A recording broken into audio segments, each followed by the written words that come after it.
All right, good morning, everybody. Time now 7:05, and we are live streaming on our app, on Facebook, on YouTube, on our OTT platforms. I'll step into the picture here in just a little bit, just making sure that I've got a way to keep an eye on comments, concerns, things of that nature as we go throughout this live stream. As today we break down our threat for strong to severe thunderstorms, something that we started talking about on Sunday, but now we have a clearer picture of, and today is when we see that chance. So I promise I'm not being rude or texting or anything, just trying to pull up our live stream to see what kind of comments come up. So Douglas, good morning. Thank you for tuning in. Let's go ahead and get right into it. We'll start out with our current conditions, which in the grand scheme of things are not bad, right? Still kind of gloomy, some scattered showers, temperatures upper 50s to near 60s. So anything we see this morning is not necessarily going to be severe. However, as we kind of back up the view here, I'll do a little weather analysis for you guys and show you why that matters. So we'll stop the tape and we'll grab that. There's our cold front. So there's going to be kind of two waves of storms today, and one of which is going to travel along this warm front that you see here in the red. So once that lifts to the north, gives us the chance for some early afternoon storms. And then once we have this cold front come in from the west, that'll be our late afternoon and evening storms. So right now, what we see at a local level is just some scattered showers. Again, anything that you see here in Montgomery, in Floyd and Franklin, in Wythe and Pulaski counties, that's not severe. That is not of any concern for us this morning. It's really what develops this afternoon. So here's how the Storm Prediction Center has broken down our threat for storms. This goes on a 5-tier scale, and you see that most of us are in that level 2, indicating that the severe weather threat will be scattered throughout this yellow area. It'll be a little more numerous in this orange area along into the west of Interstate 77. And then the farther north of I-64 you go, overall, the lower that the severe thunderstorm threat is going to be for us between the hours of 1 p.m. and 9 p.m. And I know that sounds like just a wild guess, but it's because we have a couple different waves of storms that the time frame is as wide as it is. Okay, so let's go ahead and talk about some of the different potential impacts with these storms. I think the main thing we'll have to watch out for with any storm that develops is the potential for it to produce localized wind damage. There may be a few storms that try to produce some hail. As far as flooding goes, these are going to be moving pretty quickly, so I don't think that's an incredibly high threat. The tornado threat, I could stand to see a tornado warning or two issued south of US 460 late this afternoon and into the evening. And I don't say that to scare anybody or to overhype things. It's just because when you have that kind of warm front that I was showing you, in fact, I'll go back to this graphic. When you have this warm front that's lifting to the north, sometimes there's spin along and to the south of it. That's something that we've seen in this area before. So that's why I mentioned the chance of a tornado warning or two late this afternoon and this evening. So with that said, here's Future Tracker late this morning. Not much to be worried about. Again, pretty much scattered showers, temperatures upper 50s and lower 60s, so we're not quite warm enough for severe weather to develop. But here's 1 p.m.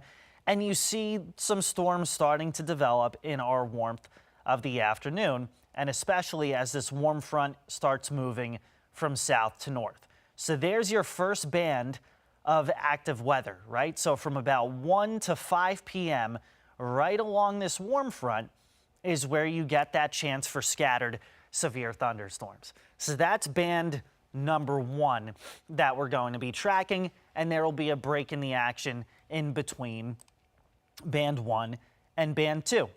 So let's kind of fast forward here to about 5 p.m. or so. And by that time, it looks like especially south of US 460 is where the chance is going to be for some pretty nasty thunderstorms. Another band, you start to see that coming in from the west. And I'll stop the tape here and just kind of make that obvious for you guys right here. So between 1 and 5 p.m. is when we see that first band. That second band starts to the west around 5 or 6 p.m. and then it moves from west to east up until about 9 p.m. And even still at that time, areas near and to the south of US 460 are going to stand a better chance for these to become strong, if not severe. After 9 or 10 p.m., that's when I think this starts to fizzle out and the worst of the storm starts to move east of the 10 News viewing area, which, by the way, that stops right about here. So Halifax, Charlotte, Appomattox counties, that's about as far east as we cover. Areas like Richmond, we don't necessarily cover that. So these storms will start to move farther to the east as we head deeper into the evening, later into the night. So that's why I said that wide time frame of 1 to 9 p.m. It's because there's going to be a couple different waves moving through. I generally like to keep time frames tight to like 4 to 6 hours, but in a case like today, we have to break it down into an 8-hour time frame because of 2 different waves moving through. With this in mind, make sure that you have our weather app downloaded just in case a warning is issued for your location. You'll get that within seconds. You can also check back in periodically to see what's developing on radar. And if we feel the need to push out any kind of alerts or any kind of updated forecasts, we will do so throughout the day today. And that's just a good way to stay informed when you're not by a television set, if we were to break into programming. In fact, we are literally live streaming right now on the 10 News and on the weather app. So something we may have to do once again later on today. Prior to any kind of showers and storms, highs in the NRV, low to mid 70s. Everywhere else about 78 to 82. Douglas, thank you, and hope you have a great Tuesday as well. That is, we head into tomorrow. Temperatures are going to be about the same, but there's a huge difference.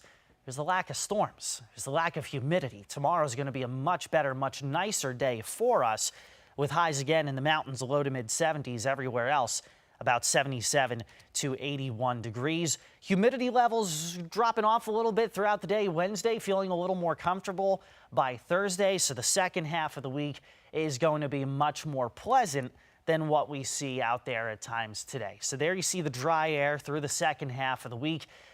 Cool, refreshing mornings, comfortably warm afternoons. But then heading into Saturday, we'll have yet another system coming in out of the west. And so this will once again produce the chance for showers and storms Saturday afternoon into Saturday evening. But it does look as though Friday and Sunday are going to be relatively dry for us. So for those of you just tuning in, it is 7:13. We'll break down again this severe weather threat in detail. So the Storm Prediction Center with NOAA, they produce these daily severe weather outlooks, and we are outlook today a little slightly higher than we usually are for areas near and to the south of Interstate 64, hence the yellow that you see right here. You notice that orange indicating more numerous severe thunderstorms, especially near and to the west of Interstate 77. Reason being is this warm front lifting to the north. The air south of it is warmer, it's more humid, and there's more changes in the wind that can help sustain some stronger to severe thunderstorms. So anything we see this morning is not going to be severe. Reason being is we're not warm enough, we're not humid enough this morning. That changes though as this warm front lifts to the north, and there you see it. So between 1 and 5 p.m., that's our first batch of showers and thunderstorms that could be on the strong side near and to the south of Interstate 64, okay? Then as we go toward about 5 or 6 p.m., you see another round of storms developing to our west.